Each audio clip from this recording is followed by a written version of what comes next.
চুল পড়ে যাচ্ছে একই আওয়াজ সবসময় শুনতে পাই। চুল কেন পড়ে? পড়ার তো কারণ থাকে না? চুল যখন পড়ে তখন চুলকে কিন্তু সেইভাবে কেয়ার করতে হবে। চুল হচ্ছে আমাদের নারী এবং পুরুষের একটা সৌন্দর্যের একটা বিশাল পার্ট, প্রায় 90% ডিপেন্ড করে চুলের উপরে। আদার্স ওই 10% আমি মনে করি স্কিন।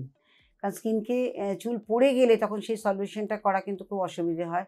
কারণ যদি না বুঝে আমরা কোনো কিছু ইউজ করে ফেলি তখন কিন্তু চুলে অনেক রকম ক্ষতি হয়ে যায়। তা এটাকে ঠিক করতে গেলে কি করতে হবে তার সলিউশন কিন্তু আপনাদের কাছে নিয়ে এসেছি। আমি Rita Chatterjee, Elena beauty salon and spa tips and ট্রিক্সের তরফ থেকে আপনাদের কাছে উপস্থিত। আশা করি সকলে ভালো আছেন। যেটা আমি বলতে চাইছি, চুল পড়ার কারণগুলো আগে খুঁজতে হবে, তারপর তার সলিউশন। কেন পড়ছে? হয়তো হতে পারে আপনার নিউট্রিশনের অভাব হচ্ছে, কোনো কিছু ডেফিসিয়েন্সি হয়েছে, বা হয়তো খাবার-দাবার আপনি ঠিকমতো পাচ্ছেন না। খাবারে যদি কোনো রকম ডেফিসিয়েন্সি হয়, তখন অনেক সময় সেই নিউট্রিশনের অভাবে এই ধরনের প্রবলেমগুলো অ্যারাইজ করে। একটা কথা বলি যে আমরা যেগুলো হেলদি খাবার, প্রোটিন খাবার, যেগুলো আমাদের ভীষণ খাওয়া দরকার, যেগুলোর থেকে আমরা কিন্তু এই চুলটাকে সে আগে পুনরাবৃত্তি করতে পারি। কারণ চুল হচ্ছে কেরাটিনটা তৈরি হচ্ছে প্রোটিন দিয়ে। তো কেরাটিন যদি ঠিকমতো রাখতে হয় তাহলে আমাদের কিন্তু প্রোটিন খাবার-দাবার খেতে হবে।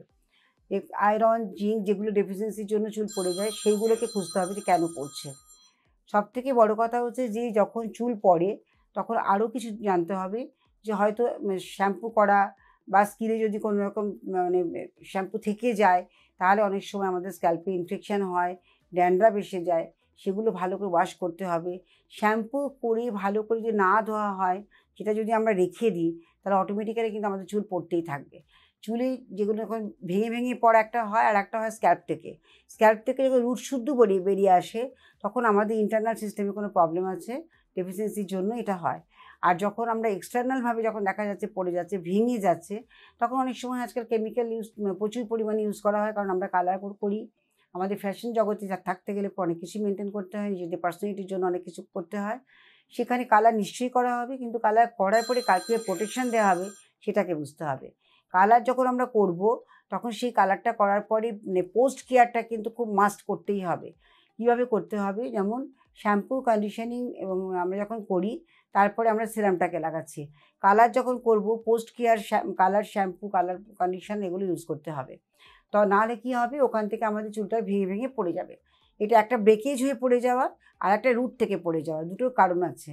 এই দুটো কারণ যদি যার সমস্যা আছে সেগুলোকে যদি আমরা রিপেয়ার করে ফেলি অটোমেটিক্যালি চুল পড়া বন্ধ হয়ে যাবে আর নতুন চুল গজাতে শুরু হবে।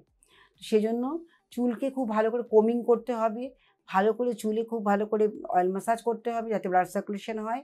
প্রপারভাবে অক্সিজেন পুশ করার জন্য আমাদের স্ক্যাল্পকে পরিষ্কার রাখতে হবে। খুব লং টাইম যদি আমরা শ্যাম্পু না করি অটোমেটিক্যালি তখনই আমরা দেখা যায় যে আমাদের ড্যান্ড্রাফ এসে যাচ্ছে, প্রচণ্ড পরিমাণে ফলিং শুরু হয়ে গেছে, একটা মানে আমাদের স্ক্যাল্পের উপরে একটা লেয়ার পড়ে যাচ্ছে। সেগুলোকে আমাদের মাথায় রাখতে হবে যেন এটা কখনোই কোনো মতেই না হয়। এটা যদি না হয় তো অটোমেটিক্যালি চুল তখন খুব ভালো থাকবে, চুল পড়া বন্ধ হবে, রিগ্রোথ অবশ্যই হবে। এবার আমরা কী করে করব? রিগ্রোথ করার জন্য একটা অয়েল ম্যাসাজ আমি তো বলে দিলাম, শ্যাম্পু প্রপারলি করতে হবে। যার যেরকম লাইফস্টাইল সেই হিসেবে তাকে মানে ফ্রিকোয়েন্সিটা করতে হবে। কারো হয়তো রেগুলার বেরোতে হচ্ছে, তাদের কিন্তু প্রচণ্ড পরিমাণে হয়তো বা বাইক চালাচ্ছে যারা ছেলেরা, তাদের ক্ষেত্রে কী হয় অনেক সময় ঘেমে গিয়ে সেখানে বাইরের ধুলো ময়লাগুলো ঢোকার পরে ঘাম হচ্ছে, তার মধ্যে অয়েল সিক্রেশন হচ্ছে। অটোমেটিক্যালি খুব তাড়াতাড়ি তাদের একটা কিন্তু লেয়ারিং তৈরি হয়, সেখানে ড্যান্ড্রাফ প্রচুর পরিমাণে আসে। সেটা হয়তো অনেক সময় চোখে দেখা যায় না, একটা অয়েলি স্টিকি ড্যান্ড্রাফ আমাদের স্ক্যাল্পে থেকে যায়। তখন সেই জায়গাটা ভেজা থাকবে এবং ড্যান্ড্রাফটা যখন থেকে যায় অটোমেটিক্যালি ফলিং হবেই হবে।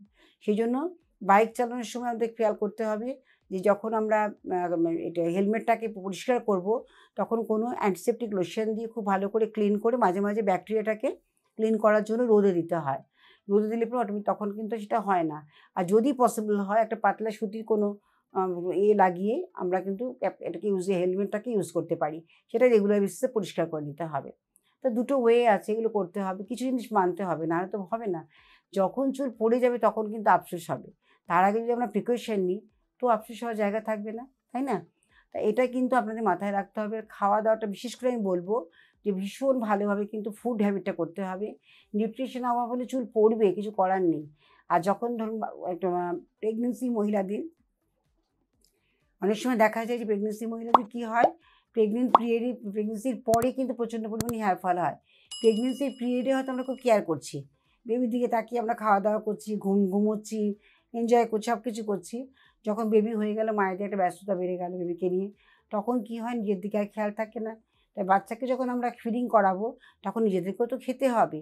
তখন সেই খাওয়া দাওয়া যখন ডেফিসিয়েন্সি হয়, নিউট্রিশনের অভাব হয়, তখন প্রচণ্ড পরিমাণে ফলিং হয়। সেই সময় মায়েদেরকে কিন্তু প্রপার নিউট্রিশন নিতে হবে অবশ্যই। নিজের জন্য, বেবির কথা ভেবে, প্লাস নিজের চুলটাকে সুন্দর রাখা যায় সেটাও ভাবতে হবে। এবং স্পা আমাদের একটা খুব ভালো নিউট্রিশন। হেয়ার স্পা করতে পারেন আপনারা। নিয়মিত যদি হেয়ার স্পা করছেন বা হেয়ারে কোনো ট্রিটমেন্ট করছেন, আয়ুর্বেদিক ট্রিটমেন্ট করছেন, এগুলো কিন্তু করলে চুলটাকে ঠিক রাখা যায়। আমি ছোট্ট একটা টিপস দিচ্ছি কী করে আপনাদের চুলটাকে ভালো রাখবেন এবং চুল গজাতে সাহায্য করবে।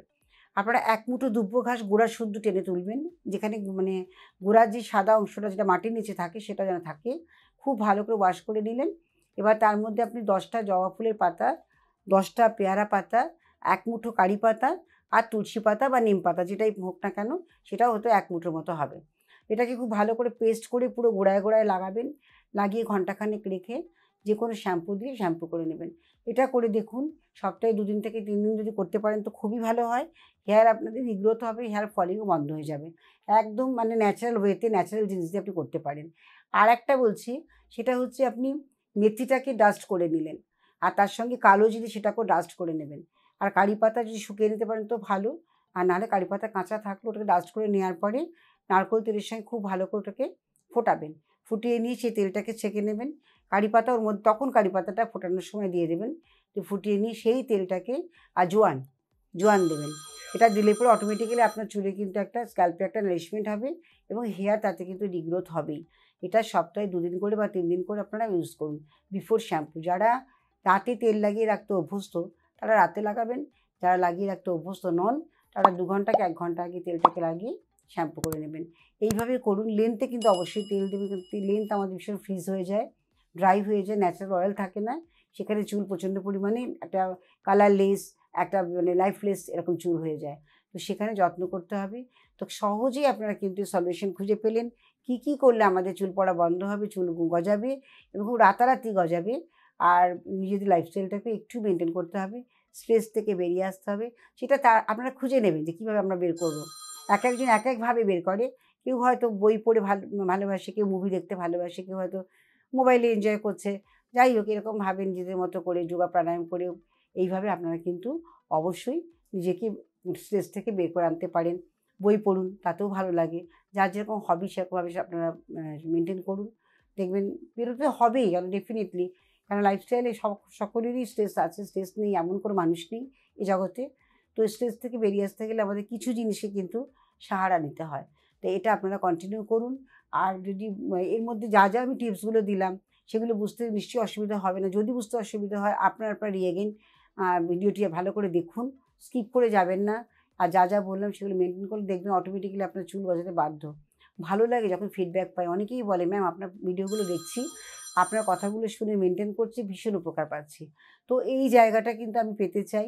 আপনাদের মানে কোঅপারেশন, আপনাদের ভালোবাসা, আজকে আমি এখানে দাঁড়িয়ে আছি। অবশ্যই ভালো থাকবেন, সুস্থ থাকবেন, চুলকে নিয়ে চিন্তা করবেন না। চুলের যে টিপসগুলো দিলাম সবাই কিন্তু খুব ভালোভাবে মেনটেন করুন। সুন্দর একঢাল চুল আপনারও হবে, সুন্দর স্বাস্থ্যকর চুল আপনারও হবে। Thank you so much. আজকে শেষ করছি। আবার দেখা হচ্ছে নেক্সট ভিডিওতে। দরকার পড়লে সাবস্ক্রাইব করে রাখুন যাতে নেক্সট ভিডিওটা আপনার কাছে চলে আসে। আর শেয়ার করতে ভুলবেন না, কমেন্টস করুন। Thank you.